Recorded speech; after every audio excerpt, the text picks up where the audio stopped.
Can you hear Hey, me okay? Hi, how are you? I'm doing good. How's it doing with you? I'm good. I'm good. I don't think we need that, do we? No. It's okay, but I could turn the whole thing off. Watch. Oh, gone. Oh, no, no, we do need one, don't we? Yeah. All right. well, I do have light there. But Yeah. Hold on one second. There we go. Now we're in business. Is that better? yep, and as do my camera as well. But Hey. hello, Hi, it's nice to meet you, Sebastian. nice to meet you too. Thanks for willing to do this. Yeah, sure. You know, I gotta be super honest with you. I've been hearing all of your voices ever since Big Barda from DC Superhero Girls. And ever since then, I've been looking up your voices, throughout animation and stuff. And I've gotta say, you did like a lot of great stuff there. Oh, what a nice thing to say. Thank you so much. Well, it's my pleasure. Plus, to say it once, whenever I see a childhood show or something, I just need to know what voices do these characters do besides that. So that's why I found out everything. Notice you and everybody else, Mhm. even your friend Rachel Kempsey, who I'm Yeah. friends with throughout social media over the last few months, ever since I've interviewed her and her husband. Hmm. So yeah, basic fact to tell you. But anyway, I got many questions I've been willing to Okay. ask Fire away. Ask me anything you like. you. Tell me, how is it like being a voice actor in many animated shows? Oh, I love it. It's a really big difference. I was a stage magician for a really long time, and not having to hook up a trailer and coordinate six schedules and move thousands of pounds of equipment, and instead just go and show up, and everything you need is from here to here. And you don't have to pack props. It is a privilege and a joy. And I get to do fun stuff, and I get to work with amazing people. It just gets better and better. Wow, that's a Yeah. very good sign to see. Yeah. Which leads me to the most important question. How did you get into voice acting? I started out doing magic, as you know, and then someone said, if you want to get better at magic, go take improvisation. So I took some classes at a place called Second City Hollywood, which is now closed, but they still have a place in Chicago. And while I was there, I started doing all these wacky characters, and somebody told me I should probably look into getting into voiceover. And my husband is in animation, and I talked to him about it, and he said, I think you should try it. And if you don't like it, you can always stop.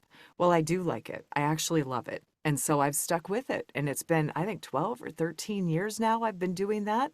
And I just flipped over to doing voiceover almost exclusively. I do very little magic ever anymore, just recently. And I'm very happy. I still love it. Wow. So Yeah. that's why you got into voice acting, Hmm. because of the experience that you've been seeing through over the last few years, Yeah. which I gotta be honest with you. But I looked at the info and I want to ask you this. Is it true that you are married to the writer named Paul Dini, the writer of Batman the Animated Series? Yes, that is my husband and co-creator of Harley Quinn. That character came out of his brain. And yeah, he's a really cool dude. Wow. We've been married for almost 18 years now. We've been together for over 20. What? Yeah. 20 We're years? very old in this household, Sebastian. Oh my God, that is the most awesome thing I've ever heard from you. Yeah. And I mean, seriously, this is one cool thing I've ever heard from you. But anyway, why do you like playing in animated shows that much? For what reason? Because the people who make it are fun. The product we're doing is fun, and the work itself is fun. So, in short, I like doing it because it's fun. If it wasn't fun, I probably wouldn't do it. It's hard work, but it's fun work. That's something I'm beginning to hear from someone I came to know of over the last few years. Who? So, yeah, basic fact to tell you. But anyway, this is the questions I've been wanting to tell about your characters. But what was your first ever character that you got to play as way before you got into so many others?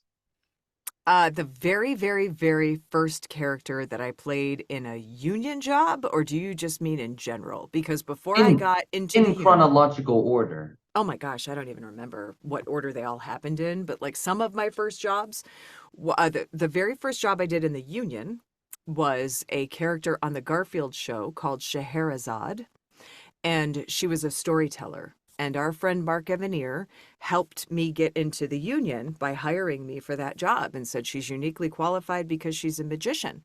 In order to get into the union, you have to be what's called Taft-Hartley'd. And what that means is if you're not in the union yet, but a producer wants you specifically for a job, they hire you and then they tell the union why. And then you become eligible to join the union and do union work. So Mark Evanier did that for me. He hired me on that job. And so that was Scheherazade. Shortly after that, I did a character in a video game called Batman Arkham Asylum. I think it was Arkham Asylum. And I was Nurse Fiona in that. And those jobs happened very close to each other. And they were two of my first kind of big jobs.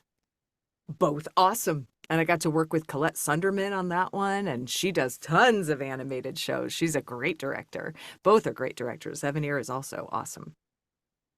Oh, I see. So that was your first ever character you got to play as. The Back when one you were from a little Garfield tiny show. baby. First from the Garfield show, and Yeah. then by Batman Arkham Asylum. I'm just trying to make sure so that in case if I ever make a voice showcase of you, I just need to Mm. do it in a more chronological order way. Oh, For my nice. video I will make eventually. Okay, So that's why I wanted to ask you that. cool. Anyway, in the show Amphibia, what was your favorite part about playing the character Priscilla? Priscilla the Killer. I loved being in on that show. I got to work with a very fun director named Eden Regal. And what I really loved was working with Romy Dames because she played the little daughter Pearl. And I love Romy's voice and I love Romy's work and I love Romy in general. She is a wonderful human being. And to hear her voice and get to talk, we weren't in the same room, but to get to play with Romy back and forth and then to get to work with Eden, it was just a joy. So that was my favorite part. Also, I got to know Matt, who is the creator of the show, via social media, and he is cool. He is doing stuff, and he's an awesome, awesome guy. At least he seems to be, and he was great to me. So I enjoyed everybody on that show, and I think they're doing a fun job. And I think that it was one day. I just went in once, and we got it all done. But it was, boy, was it a good time. Oh, I see. So that's your favorite part about playing that character in The that fun show. people. That's probably going to be like a recurring answer for me because that's how I feel about the industry overall. If you asked me if any job on my list was fun or what did I like best about it, the answer is yes, it was fun. And the thing I liked best about it is it was fun. Sometimes there was different preparation and stuff that goes into like the motion capture roles and stuff. Those are probably on your list for the video games. But for the animation show, sometimes you don't know what you're going to do. You walk in and they plop a script in front of you and you don't know who's going to play what. And they say, "Okay, Jeff, you're going to be the squid, Misty, you're going to be a shark, this one's going to be a chicken, and that one is a pom-pom." And everybody goes, "Okay." And you just find a voice for that and you come up with it on the fly and the director decides if they like those voices or if they want to mix it up. And everybody plays together sometimes if you're in the same room. And it's really exciting because you have no time. Sometimes you just don't have time to prepare. You just have to go in there and have a good time. With Priscilla the Killer, I had an audition for that one. And Matt had just played Jedi Fallen Order and said, I don't know if I'll hire her, but I'd like to hear the lady who played the ninth sister because I think she could do something close but a little bit different for this. And that's kind of the voice that I'm thinking of. And the folks at Disney said, we know her. And so they brought me in. And I had to audition, but it was nice. And they got to bring me in and I got to work with Eden. And there you go. How very interesting. See, so sometimes one role leads to another. That's very good. Yeah. To be perfectly honest, I've seen the show Amphibia ever since 2019. And ever since turns out I founded you and Eden Regal, who I wanted to interview with since I interviewed her voice actor friends. She's and I great. also got to know about Matt, the creator of Amphibia, because to say it at once, he's pretty much a big anime fan, you know? It's no wonder, yeah, it's no wonder why he mentions a lot of anime references into his show, because he watches all of them for the last few years. Yeah, that's what I came to analyze, you know? Yeah. That's an important fact to tell you, you know? He's a pretty established guy. He's pretty busy and he's very young. I think he's only in his 20s, his early 20s. He's doing great. He is doing great. You're how old, Sebastian? I'm 20. Nice. See, you guys you're doing amazing work already. The world is lucky to have you.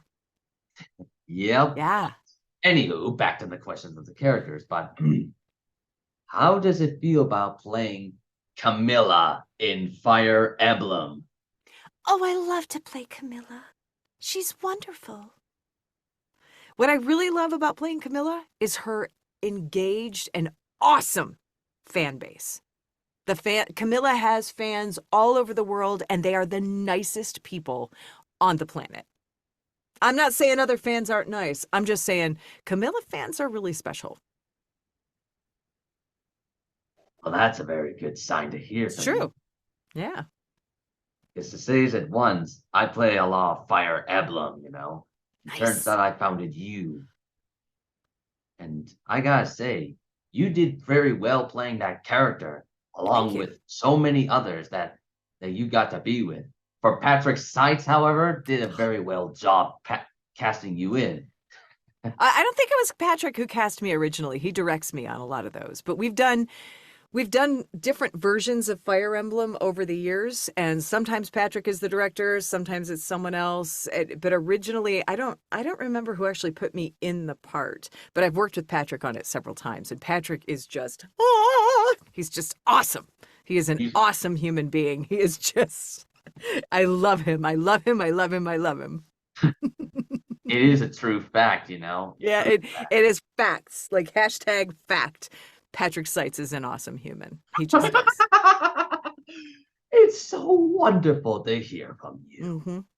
But anyway, I've always wanted to say this, but how is it like playing Big Barda in DC Superhero Girls?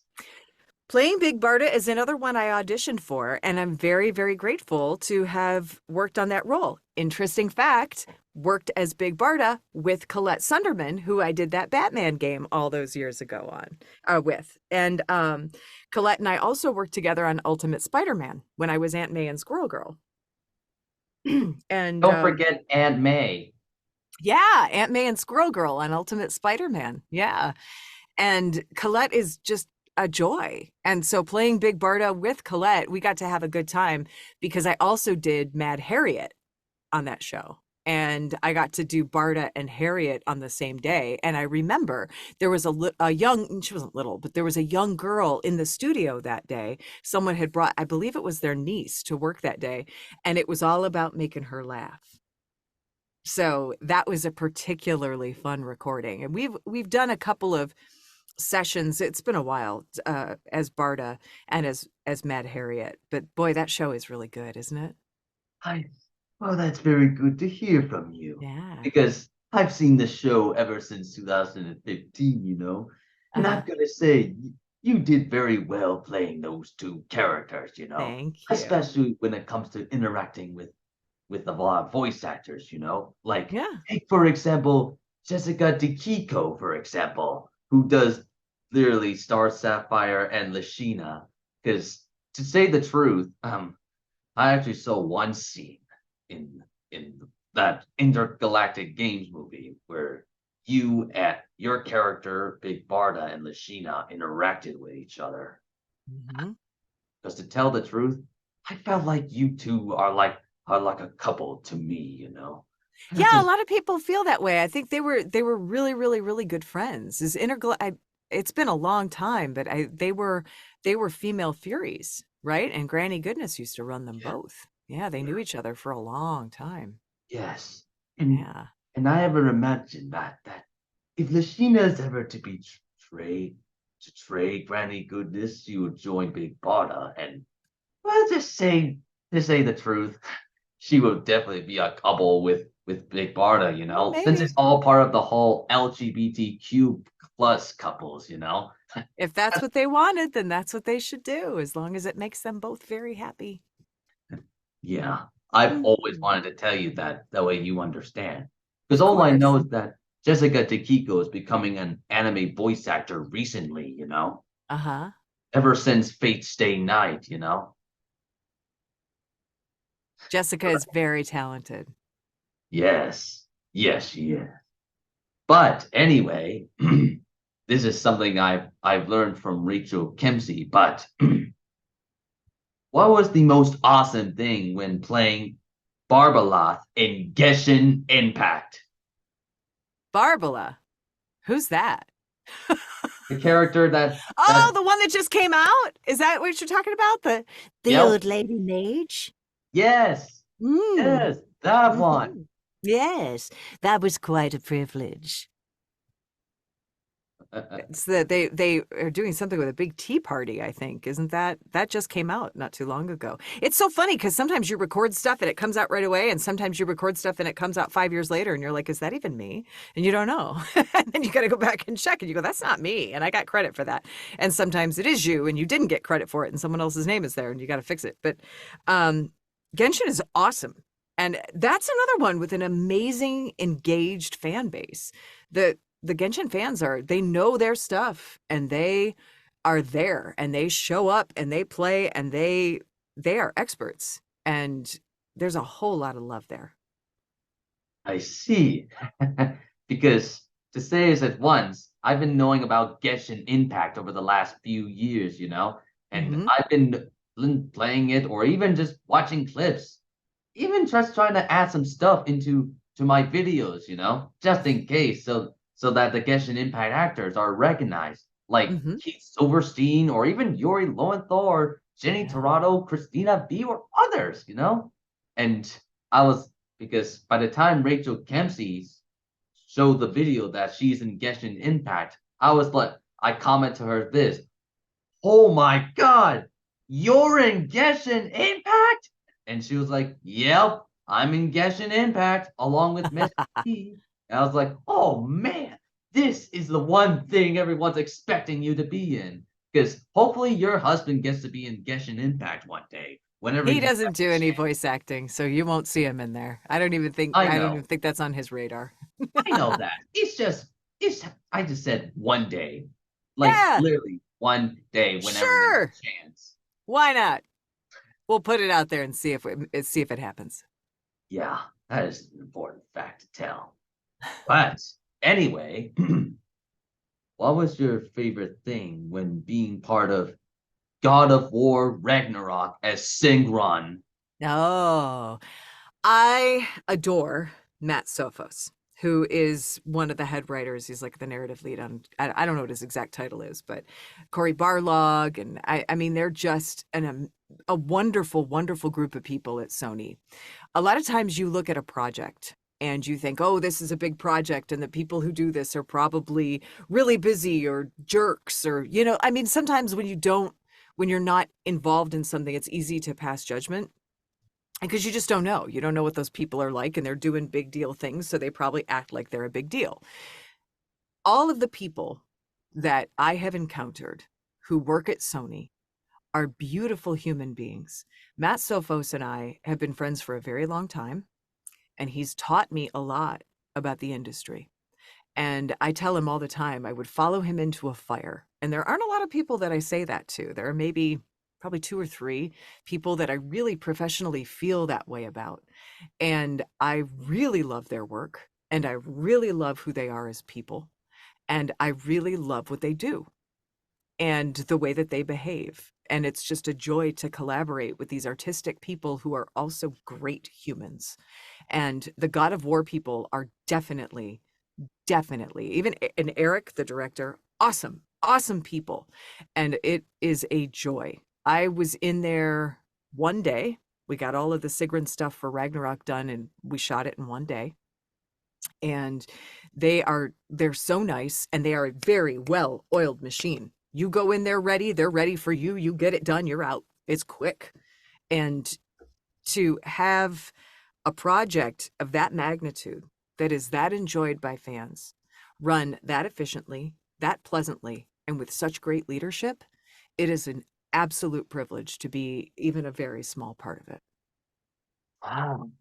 So that's the favorite part about being part of God Ragnarok as Singrun. Because I actually have the game for PlayStation 5 actually. And I've Oh, gotta say, you did very well playing that character, thank along you. with Erica Lindbeck, of course, and of course, legendary actor Christopher Judge, who literally tries to battle you ladies at once, you know, in order to get himself to the boss, of course. That's right. Now, I will tell you something about Christopher Judge. When you are the big actor on a game, and Cameron Monaghan in Jedi Fallen Order was like this too when I played the Ninth Sister with him. When you are the big actor on a game and you walk into the set, you set the tone. Everybody kind of looks to you, and it's your job to be prepared, to be pleasant, and you kind of create the emotional environment that everybody's working in. If you have it together and you're a lot of fun, usually the job's a lot of fun because everything kind of falls like dominoes in behind your lead. Both of those men, Christopher Judge and Cameron Monaghan, understand what that job is, and they make working with them an absolute joy. They are disciplined, they are talented, and they are always prepared, and super nice people. So I really admire both of them a great deal.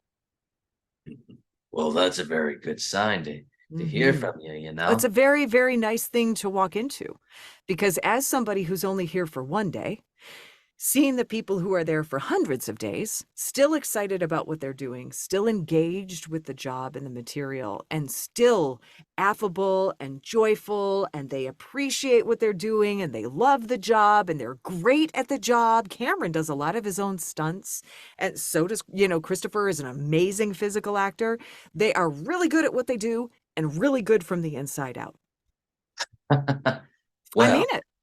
now that's a awesome thing because I literally love their voices, you know? And Yeah, well, that's their the voices are a very small part of it. The rest of it is huge too.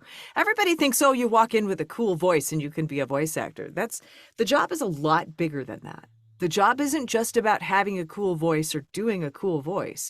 The job is about creating a character that you can sustain, that you know the full emotional cycle of. You know how it laughs, you know how that character sings, you know how that character gets nervous and what they sound like, what noises they might make. You know where their voice lives in your body physically. So if I'm playing somebody nervous, I might be, I don't know, I might be like this.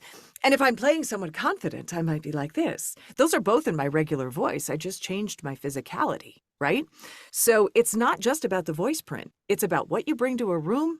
It's about who you are inside. It's about the way that you feel through those lines, and you make the line that was written come off the paper so that when someone hears you say that, they feel something too. That's the job. And a lot of people say, oh, I want to be a voice actor. That looks easy. Go ahead, try it out. I'm not saying it isn't easy for the people who work those muscles all the time, but I am saying it seems like it's like a glacier, like only a little bit of the glacier is available and able to be seen on the surface of the water. The rest of the glacier is underneath the water, and it's huge. That's the job.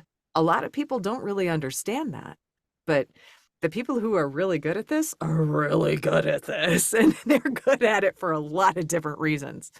Because the job is big. It's a really big job. interesting lesson I've learned from you. Mm-hmm. I'm so glad you taught me that important lesson.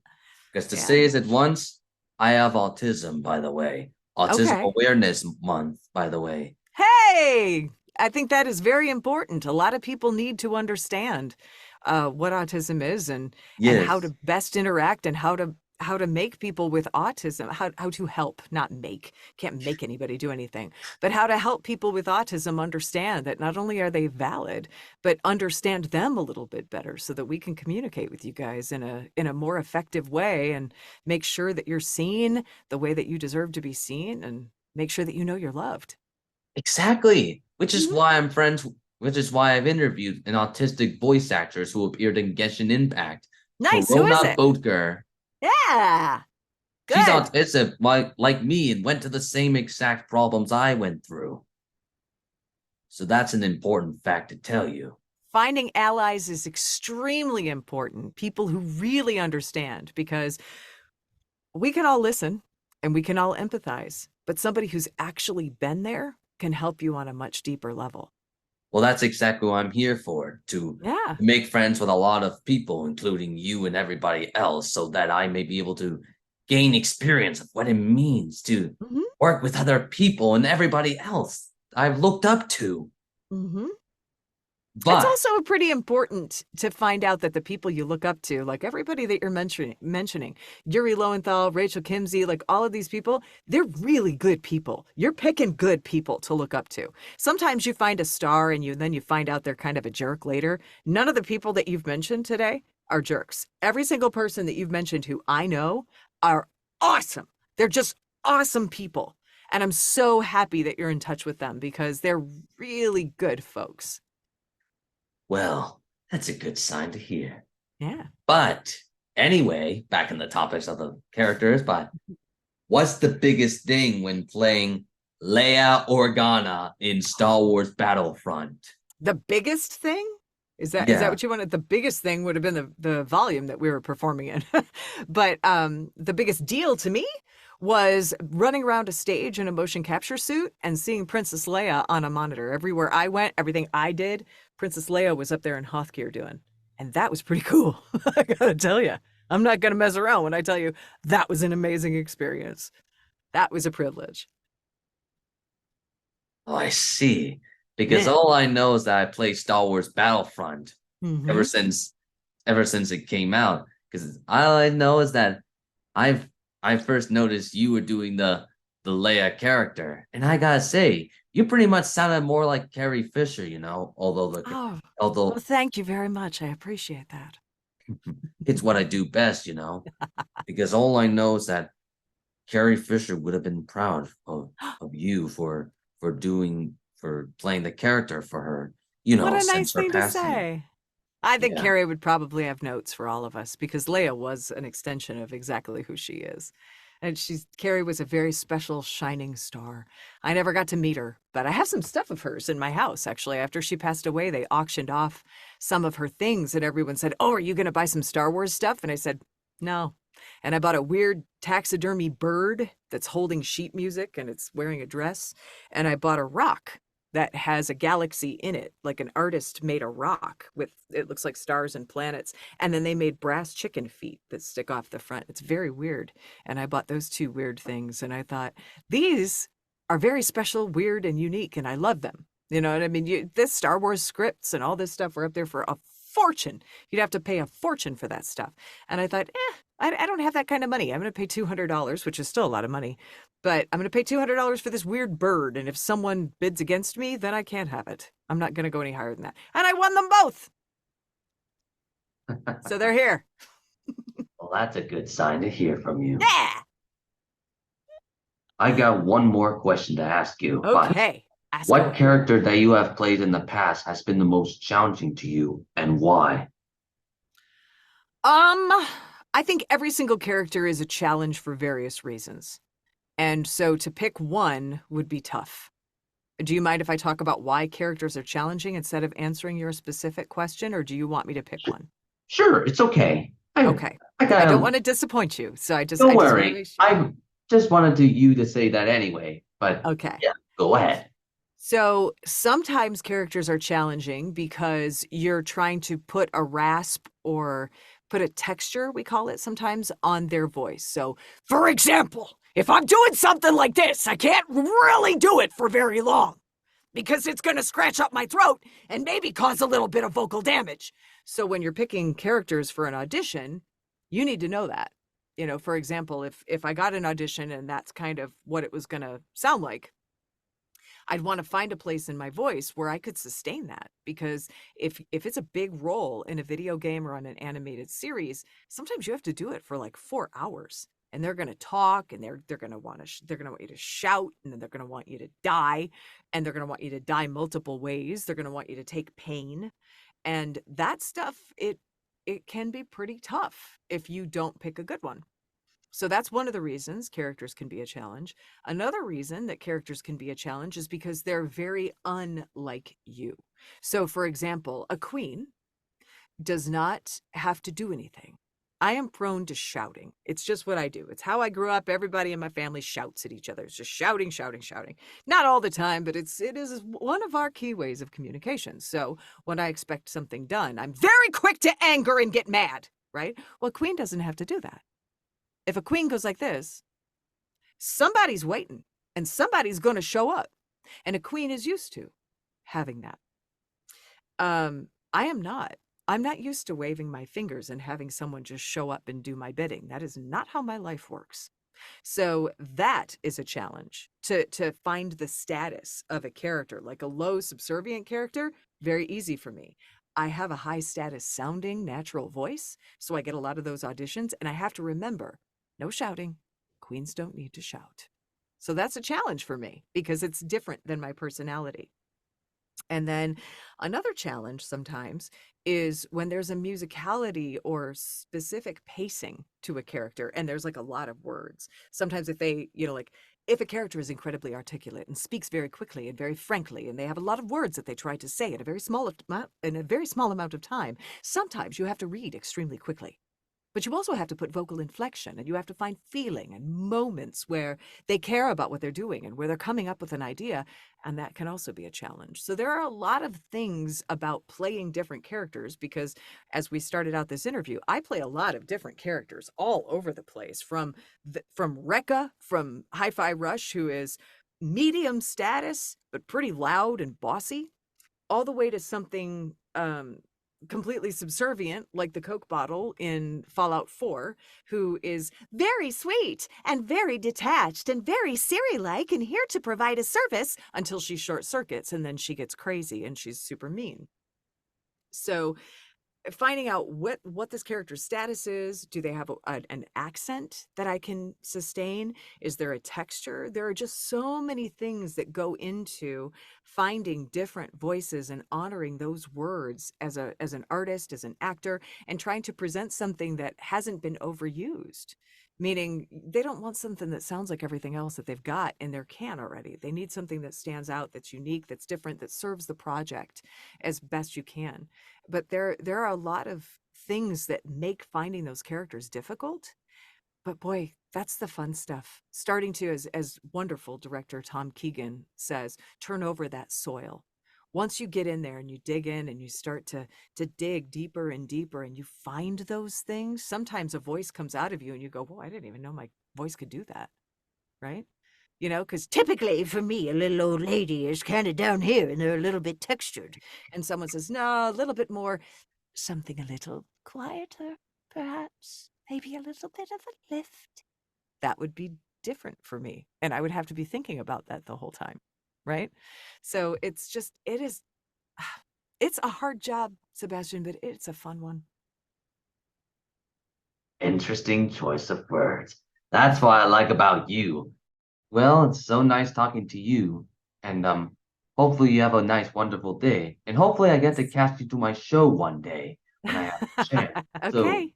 I'll see you around, my friend. Yes. Thank you. Bye.